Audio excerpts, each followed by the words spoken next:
Purina believes no one should have to make the impossible choice between their own safety and their pets. But nearly half of domestic abuse survivors delay leaving because they can't bring their pets with them.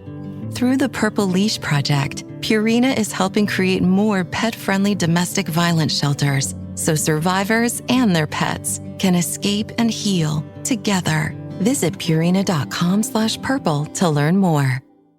Does it ever feel like you're a marketing professional just speaking into the void?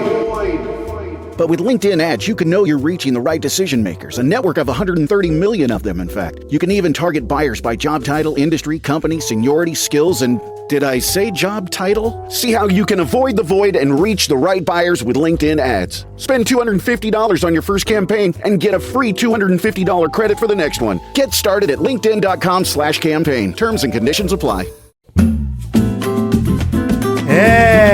Está começando mais um 8 e a Faixa, esse spin-off do Peladranet, que é um programa que você pode escutar em qualquer agregador de podcasts, mas você pode assistir em vídeo no Spotify. Um spin-off do Peladinha pra gente já adiantar um assunto que a gente não quer esperar até a próxima quinta-feira pra falar no programa regular. Acho que é um assunto mais urgente que sai logo na segunda-feira de manhã, sobre geralmente algo que aconteceu no fim de semana, que tá agitando o noticiário por aí. E eu lamento muito que a gente tenha que falar sobre esse assunto específico, mas ele é o assunto que tá na minha cabeça depois de mais um fim de semana de Brasileirão.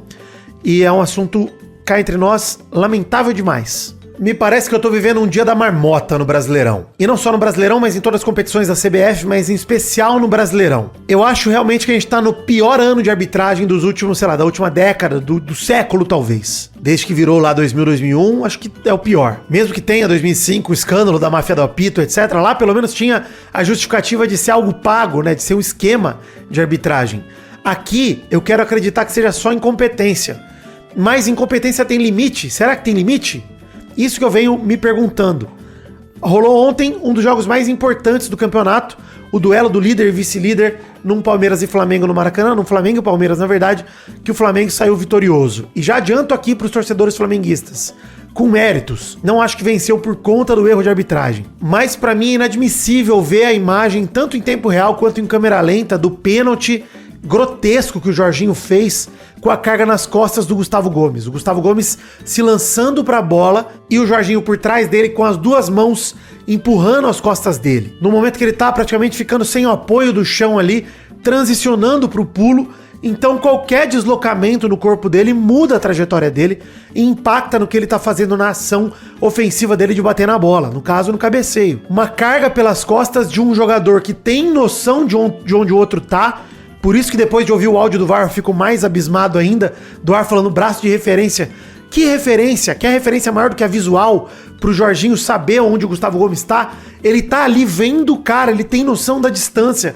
Por que ele precisa usar o braço como referência?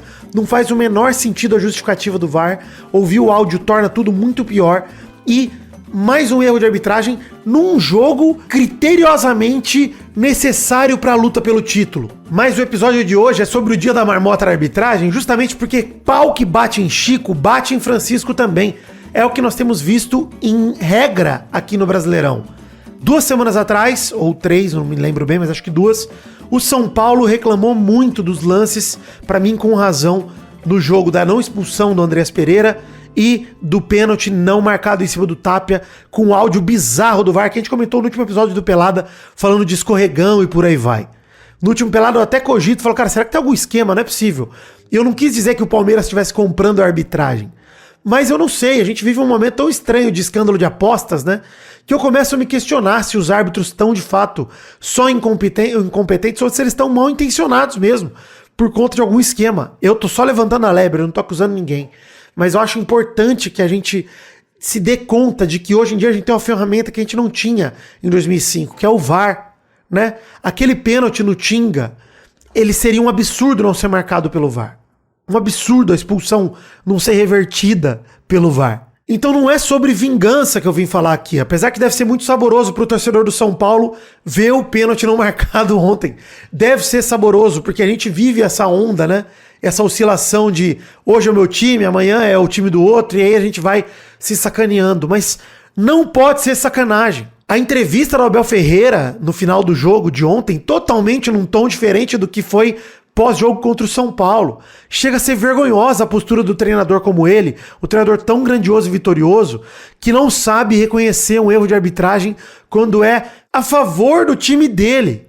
E não é só o Abel, não. É uma questão cultural, parece, de todos os treinadores e dirigentes. Mas o motivo principal de eu lutar contra a minha própria vontade de fazer esse programa aqui pra falar de um negócio que eu odeio, que é falar mal de arbitragem, é que eu tô falando sobre o Brasileirão se tornar um produto pior, se tornar um produto menos atrativo. Eu tô falando sobre pessoas quererem parar de ir pro estádio e parar de acompanhar seus times porque a arbitragem é inaceitável, é uma bagunça bizarra. São sucessivas as decisões erradas de arbitragem, em especial nesse Brasileirão. Contra A, contra B, foda-se. Eu não tô aqui pra discutir se o Flamengo é o time mais beneficiado, ou se é o Palmeiras, ou se é o Corinthians, ou se é o São Paulo, ou se é o Vasco, ou quem que é o time mais beneficiado, ou o mais prejudicado. Eu não tô aqui pra falar sobre isso. Eu tô aqui pra falar sobre a falta de constância e de confiança que a gente tem numa arbitragem amadora, numa arbitragem fraca, numa arbitragem mal preparada, em que o Edinaldo Rodrigues tem muita culpa no cartório, na verdade. Muita culpa no cartório pelos escândalos revelados pela revista Piauí, de falta de investimento no treinamento dos árbitros, de falta de acompanhamento na capacitação dessas pessoas. É inaceitável que a gente tenha árbitros do nível que a gente tem hoje. Árbitros FIFA, parece que não significa nada o árbitro ser FIFA, nada, não significa nada. É uma falta de critério. E aí eu vi, quando eu postei no Instagram sobre isso, teve flamenguistas que vieram me questionar, falaram: Vidani, mas não dá pra reclamar de falta de critério nesse jogo porque o árbitro não marcou empurrão pra nenhum dos lados.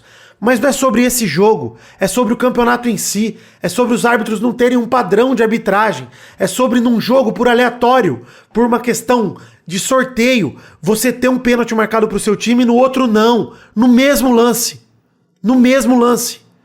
É uma falta de critério geral entre os árbitros, em orientação, em atitude, falta de punição, falta de cobrança, falta de tudo, para que exista um campeonato minimamente decente, padronizado em relação à arbitragem. É sobre ter árbitros profissionais e não mais amadores, árbitros que possam contar com um salário e não viver de frila como eles vivem hoje, para que possam ter a segurança de fazer seus trabalhos sem querer aparecer e sem ter medo de se queimar com instituições, com clubes e com a CBF. Muito se fala na mídia esportiva brasileira sobre a Premier League, né?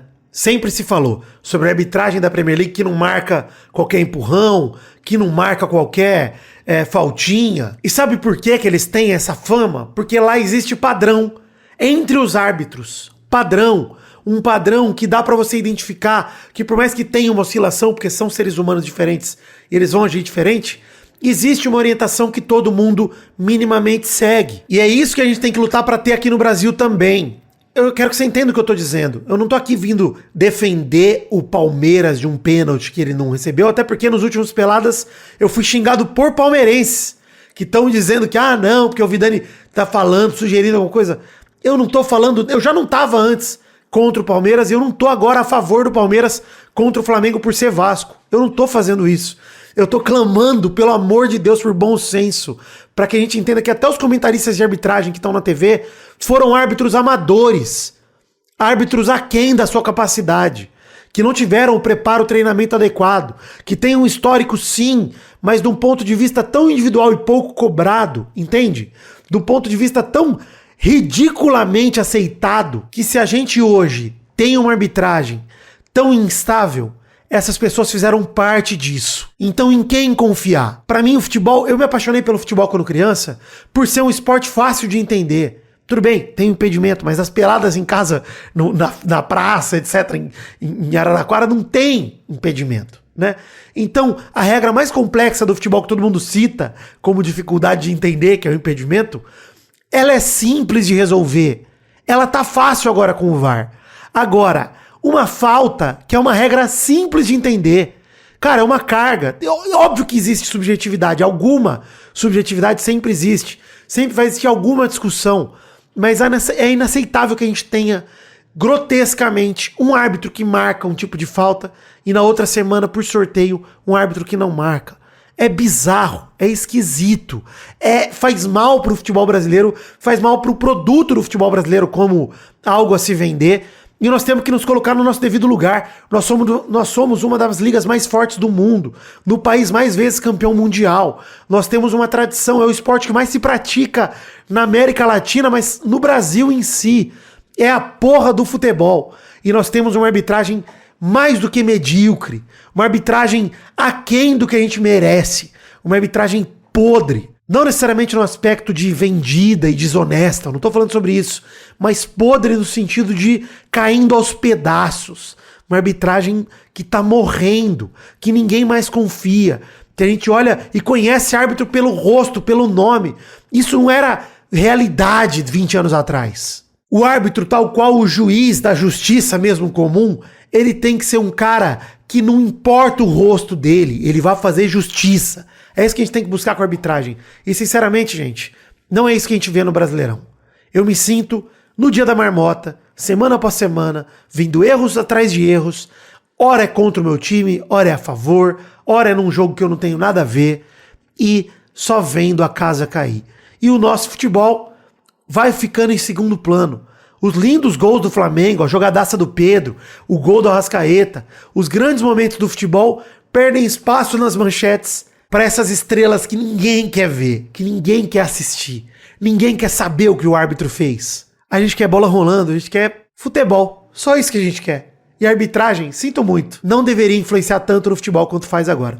E bem lembrado, tá? Para não esquecer aqui, não é só o árbitro em campo, nós temos o VAR. É inaceitável em época de VAR ter a sensação de tá mais inseguro do que numa época pré-VAR. Inaceitável. É uma ferramenta que veio para ajudar, para colaborar. E, infelizmente, parece tá sendo usada de muleta pelos árbitros em campo e tá sendo usada de forma covarde pelos árbitros no vídeo. E aí não é falta de processo, não é falta de combinar o jogo, de colocar desafio em campo, etc. A regra já tá lá. É falta de preparo, é falta de competência, de profissionais habilitados para operar tanto o VAR quanto o futebol em campo. Pelo menos essa é a minha visão, minha opinião. Se você tiver uma diferente, fica à vontade para deixar nos comentários aí, discordar de mim. Não venho aqui para ser clubista, não venho aqui para criticar o Flamengo.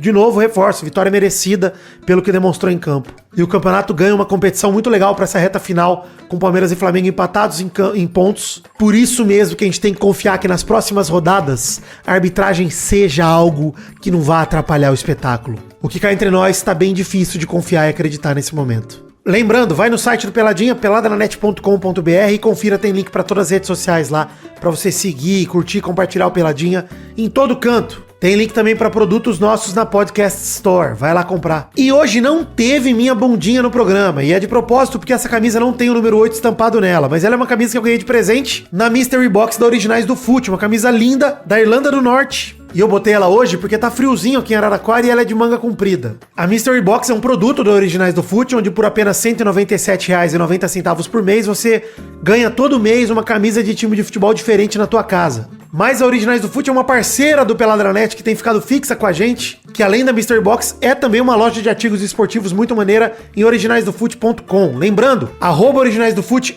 no Instagram é o perfil deles e todas as novidades diárias chegam lá primeiro. Tem o cupom PELADA10 com 10% de desconto no originaisdofute.com e os 10% de desconto também funcionam na loja física, ao vivo, se você estiver em São Paulo. Rua Desembargador do Vale, 1060, ali em Perdizes. Loja novinha da Originais do Fute. Que no site está com frete grátis para todo o Brasil e o site todo até 6 vezes sem juros. Lembrando que o Originais do Fute só trabalha com produtos originais, tanto material de época lá dos anos 90, 2000, quanto os dias atuais. E são mais de 3.000 peças diferentes no catálogo. Vai conferir, tem peças de colecionador, camisas usadas em jogo, enfim, muito maneiro. E aí, quer participar dessa discussão aqui no Peladinha de quinta-feira? Colabore com R$300 no financiamento coletivo e seja nosso ouvinte Cris. Aliás, ajude com o que couber no seu orçamento, é claro, com qualquer valor a partir de R$1. No Apoia-se no Patreon ou na chave Pix, tem link na descrição do episódio e tem link lá no peladranet.com.br também, explicando as metas e as recompensas que a gente produz de conteúdo extra graças a vocês que colaboram no financiamento coletivo.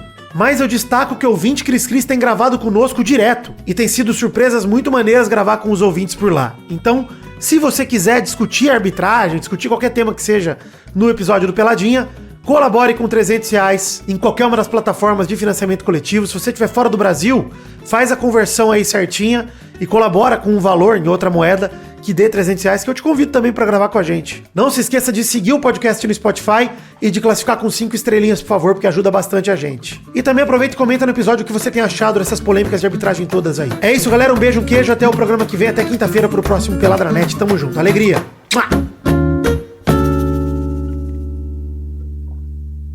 Lembrando que eu sou o 8, hein? E essa é a minha faixa, por isso 8 é faixa. Essa camisa não tem o número 8 nas costas. Mas o copinho não falha, hein?